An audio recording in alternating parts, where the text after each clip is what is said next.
Good day, everyone. I'm happy you're all here and you found us. And you're going to meet somebody incredible now. In my opinion, she's the most incredible woman in Portugal. I know her for 8 years now. And yeah, I think it was 8 years because you were already Yeah, back from Scotland when I came. Yeah. hmm So, and she's amazing. So I wanted to have her in the show. As you know, this podcast is about God in daily life. Well, if there is one who literally and figuratively in all kind of ways have God in her daily life, it is Gabriela Faria. Good day to you, Gabriela. Hello, Nathaniel. Good to be here. Thank you for inviting me. And Well, thank you thank for you for such an intro. No pressure. exactly. Now you got to prove yourself. No, you have nothing to prove. If you're yourself, the people will love you already. So, Gabriela, you are actually not Portuguese, right? Portuguese. I was born in South Africa, but my parents Exactly. were immigrating in South Africa, Johannesburg, where I was born in 1994. And then in 96, we came back to Portugal, where I grew up. So I'm very much Portuguese, but also have South African nationality. Yeah, precies. I was already thinking, it sounds actually good. Gabriela Faria from South Africa. But It okay, two depends. It years old. depends where I am. It depends where I am. Sometimes I'm Portuguese. Sometimes I'm South African Portuguese. It depends on the context, I guess. Yeah, exactly. So, tell me about it. First of all, well, many of you don't know, of course, but I used to go to Riverside International Church in Cascais, and there we have an amazing. I mean, I really mean that. I'm not worshiping people, and I'm certainly not worshiping. How do you call that? Pastors, preachers, or whatever.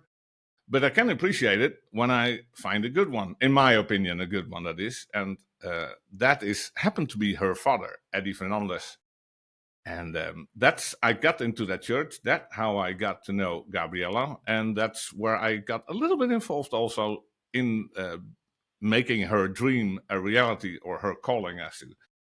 Because when you came back from Scotland. What did you do there? Let's start from there. I studied politics and international relations in Aberdeen, the University of Aberdeen in Scotland. So I was there from 2012 to 2016 doing my degree.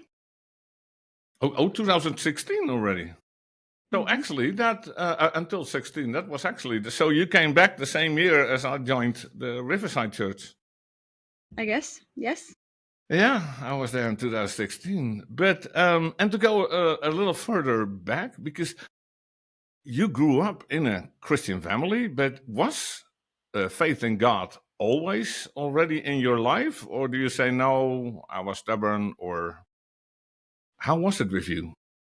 So I grew up, I grew up in a Christian family, and parents were pastors, and so grew up very much going to church. And I think you can, as a pastor's kid, you can go one of two ways. Either you decide, no, this isn't for me. I don't believe in any of this. I don't want any of this. Or you see genuine faith and you decide, of course I want this. Where else would I go? Of course I want this God. And I think for me, I grew up seeing genuine faith in my home. I grew up seeing my parents be the same on stage, the same in the public eye as they were at home. And for Exactly. me That's to one of the see, reasons. One of the reasons why I love them so much. They're not just talking on stage. They're preaching and teaching the life. They're also living. right, And right. even with all the experience they had, good and bad, they go for God totally. Yeah, And and that's I incredible. think seeing that, seeing not perfection, in fact, it's seeing the imperfections and seeing how God is gracious and how God is patient and how God walks with them.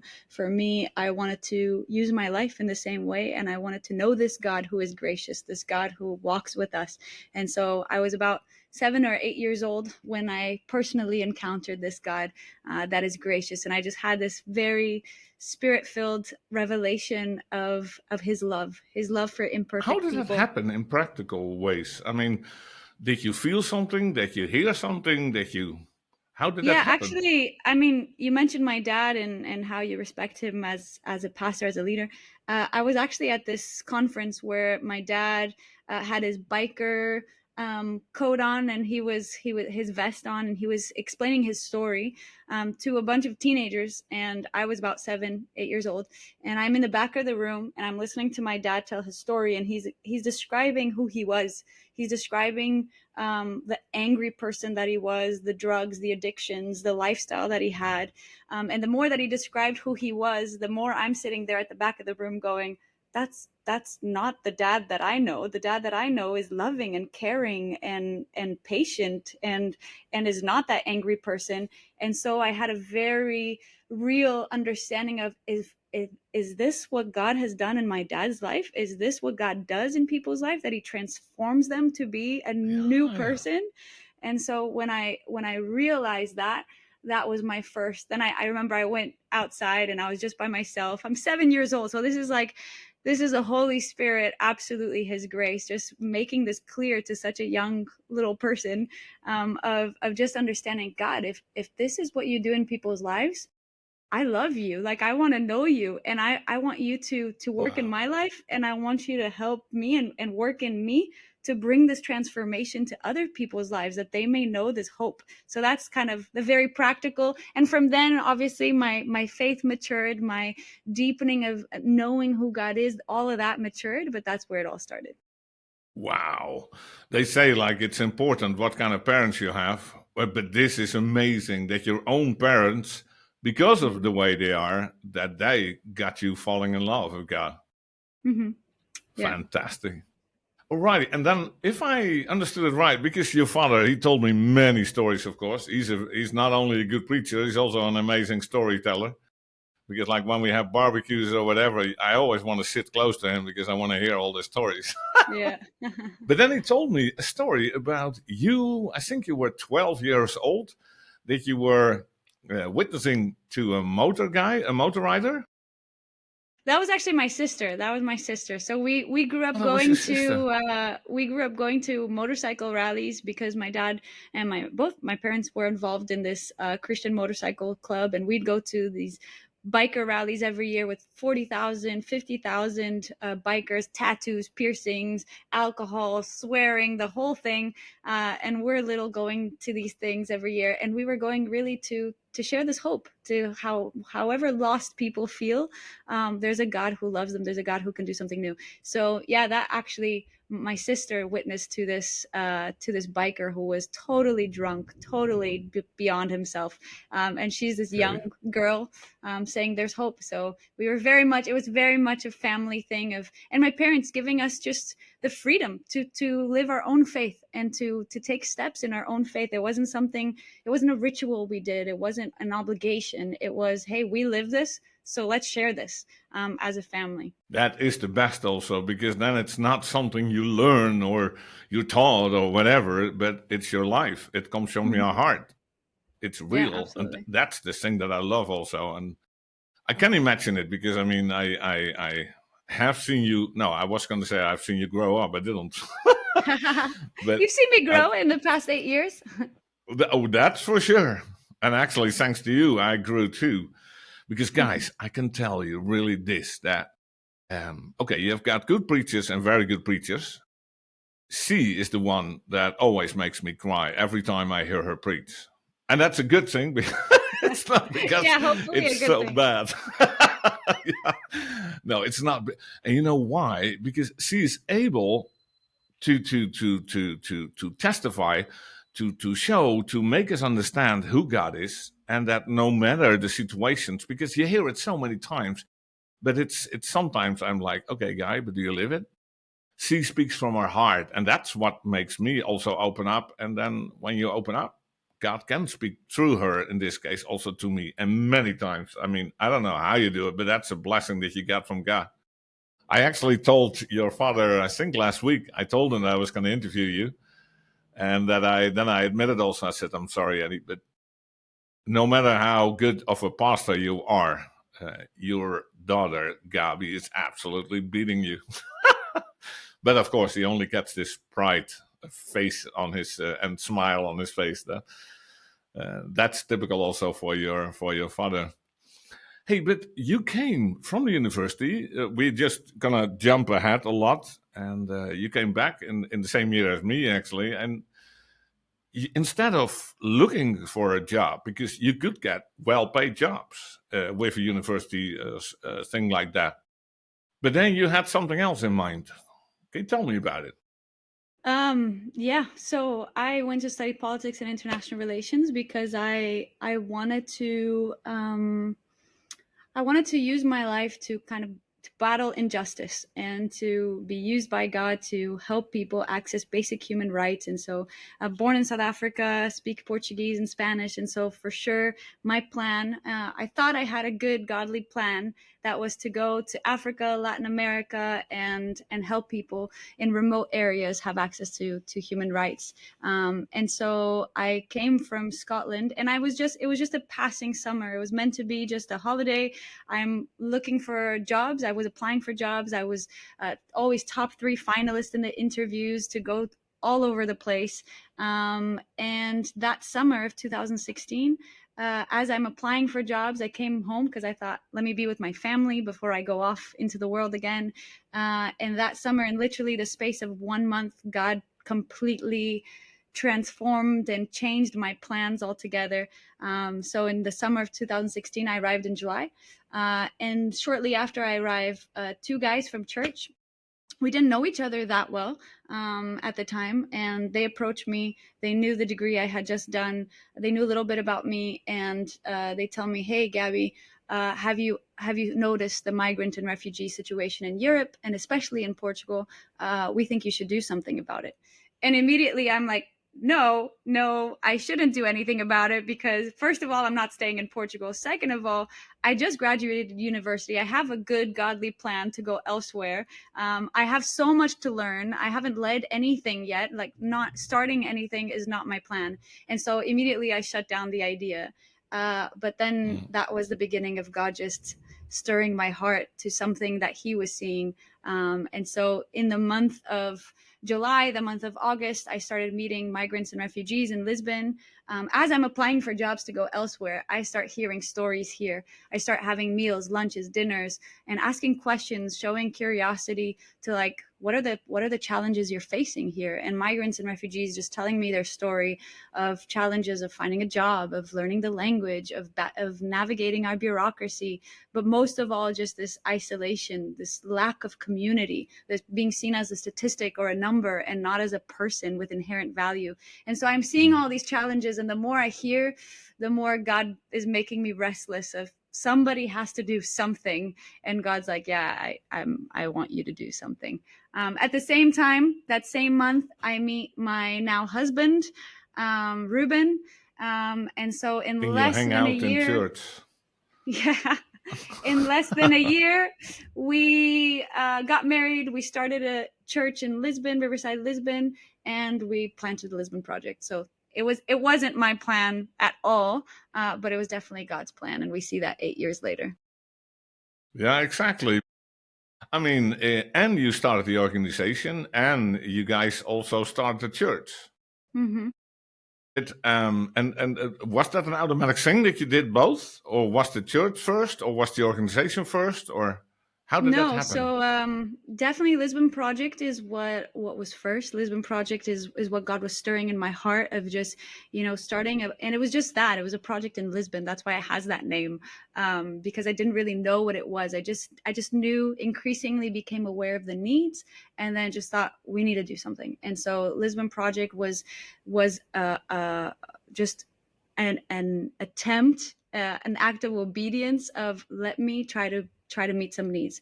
And so Oh, starting to dream of, what if we could mobilize a community? Like, what if we could mobilize companies and schools, universities, neighborhoods, churches, sports clubs? What if we could mobilize community to be this relational approach to integration, and treat people for the value that they have and integrate them into Portugal. So Lisbon Project became first. How can we be this community where everyone belongs, no matter where they're from, the color of their skin, their backgrounds? So Lisbon Project came first. And then as Ruben and I got engaged and decided to get married, I'm starting the Lisbon Project. Then we just started to feel there's no English speaking international church in the heart of Lisbon. So how can we start a nonprofit and meet people's social, physical needs and not have a spiritual home for them to know the God of hope? And so we just started to feel, okay, I think God wants us to start a church, which is the last thing I wanted. I didn't want to be a pastor. I didn't want to marry a pastor. I didn't want to be in ministry. But God just kept stirring in my heart. And so everything I have today, everything that is built in Lisbon today, whether Lisbon Project or Riverside Lisbon, it wouldn't have existed if I relied on my plans and my will. None of it would happen. Yeah, well, I'm so glad you listened. And with the pastor too, because I mean, like I said, you are really among all, and I've heard pastors in the Middle East, I've heard them in Holland, heard them and met many pastors. Some of them are still friends of mine in Sweden, in many countries. They're all good. I'm not saying that. But what makes you so good is that you preach and you teach from the heart. And that's also this thing that I think is so amazing from you. The way you described how you get these ideas about the Lisbon project. Oops, I have to watch out because this camera is going with gestures and stuff. And I like to talk with my hands, But anyway, go back to you. Then the way you describe now also, like, what if? That's also typical you. And I think that's also one of the keys why this organization got so successful is not the right word, but it is on the other side.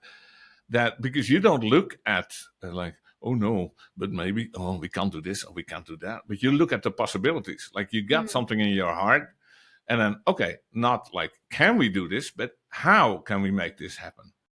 I guess that's one of the things also that makes you an inspiration and an example for many.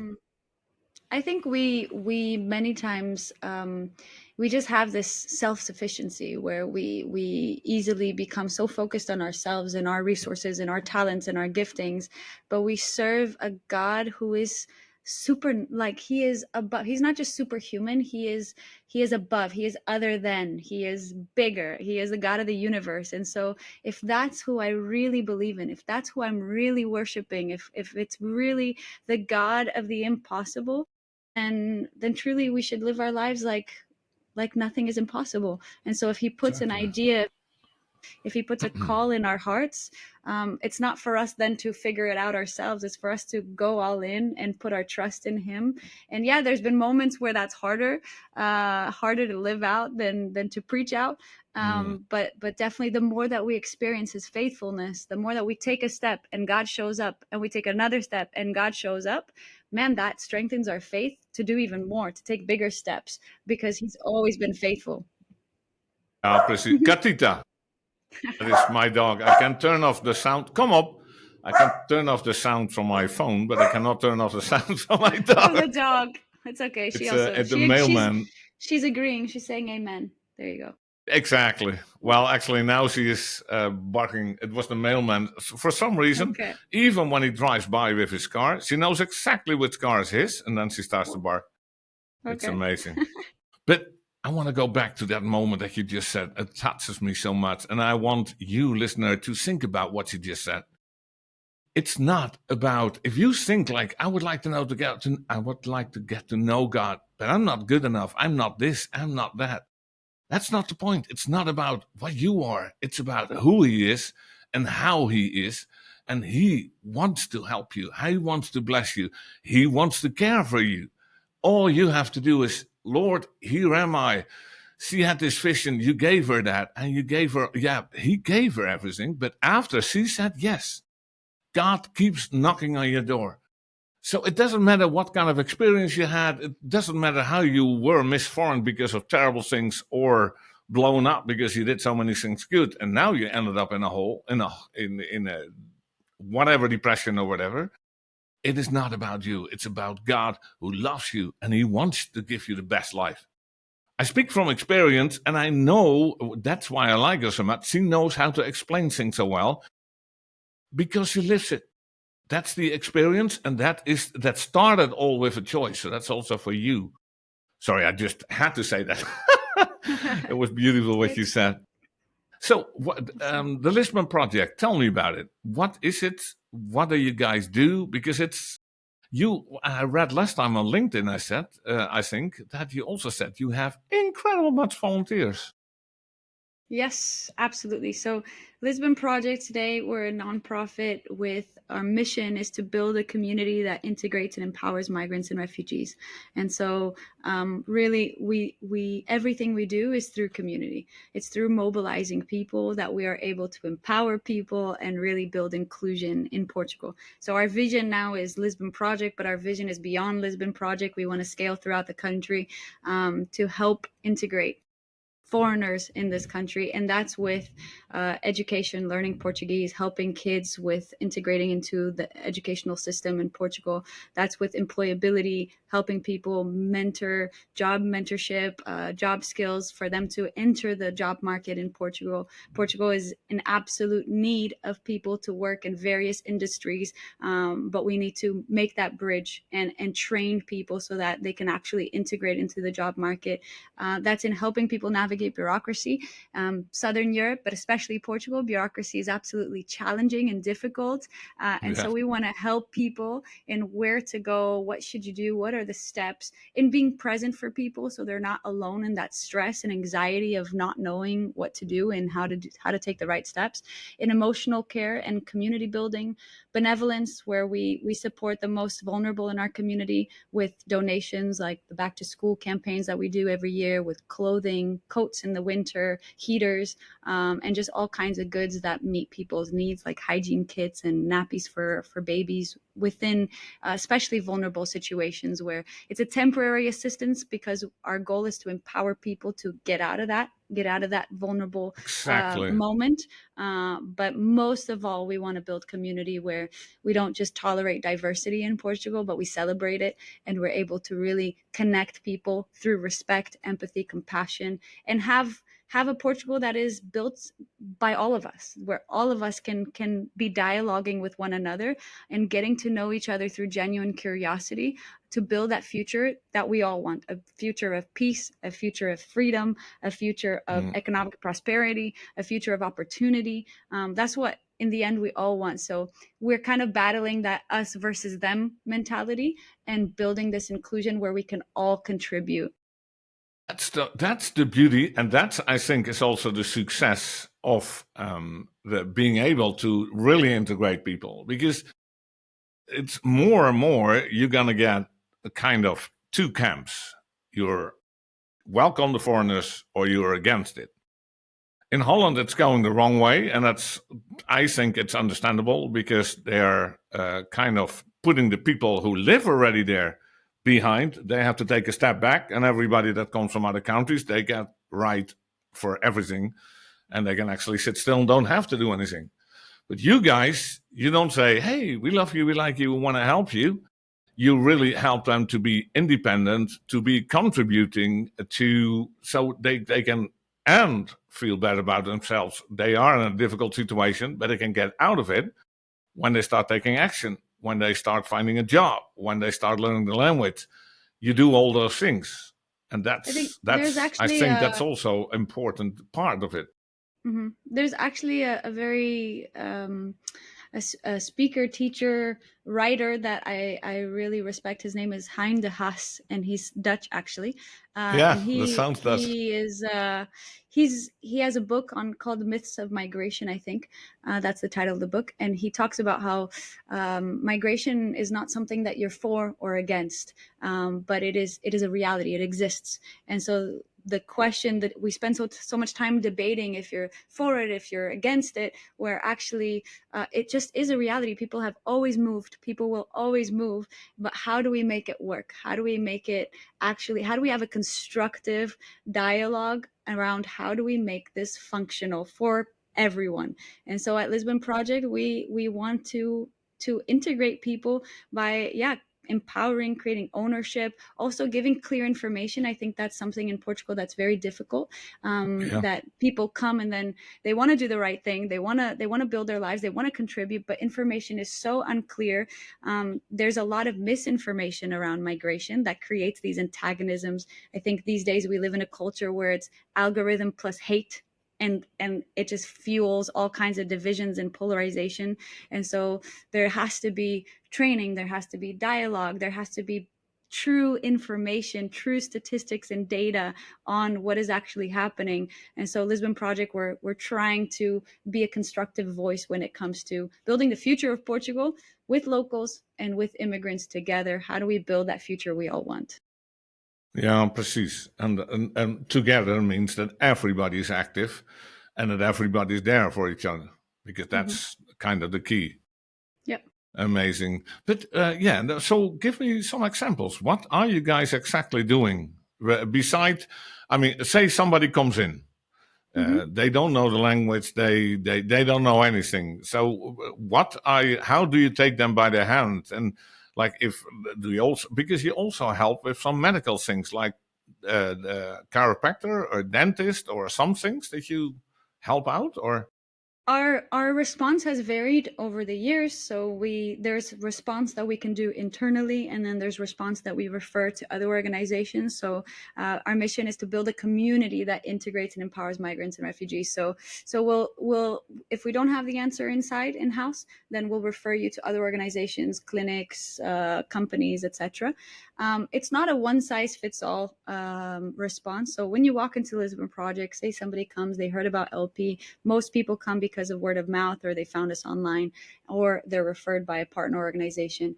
They walk into LP. We want to understand the level of vulnerability. So that's something that we have to understand when we speak about foreigners. When we speak about people, we don't just put them all in a box, but they're people with different paths that have led them here. Some people are fleeing war. Some people have gone through absolutely traumatic paths to get here. And so it's not just, okay, now do this, this, and this, and you'll have a wonderful life in Portugal. But exactly, some you have an people, eye for each person. right, exactly. So we want to treat people individually, understand their vulnerability, and then meet their need, and also invite them into community as a contributor as well.